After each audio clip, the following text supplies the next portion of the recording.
எனக்கு ரொம்ப டயர்டாக இருக்குது, என்ன பண்ணுறதுன்னே தெரில. சின்னவனே போய் காய்கறி வாங்கிட்டு வாடா. அந்த லூஸ் அங்கே தானே உட்காந்து படிச்சுருக்கு தண்டத்துக்கு. படிக்கிறானா ஃபோன் பார்க்குறானே உனக்கு தெரில. அவன் ஃபோன் தான் பார்த்துட்டு இருக்கான், நீயே பாரு, நானே உனக்கு அதையும் பார்க்கலாம். அப்பா அம்மா போயிடுச்சு, இந்த புக்கெல்லாம் வேஸ்ட்டு. அப்பா ஃபோனை நோண்டுவோம். இது நல்லா இருக்கு, அமேசானில் இதை ஆர்டர் பண்ணுவோம், இது ஆர்டர் பண்ணுவோம், இது ஆர்டர் பண்ணலாம். அம்மாக்கெல்லாம் வேணாம், இதே ஆர்டர் பண்ணுவோம்.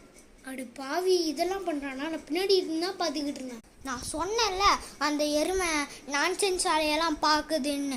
நான் தான் ஒழுங்காக படித்து நல்லா மார்க் எடுக்கிறேன். அவன் 10வது படிக்கிறான், நான் அப்போ தான் 5th ஸ்டாண்டர்டே படிக்கிறேன். சரி அவனே நான் வாங்கிட்டு வர சொல்கிறேன். அப்பா ஐயோ அம்மா வந்துருச்சு. புக் எடுத்து படிக்கிற மாதிரி ஆக்ஷன் போடுறது. A² B².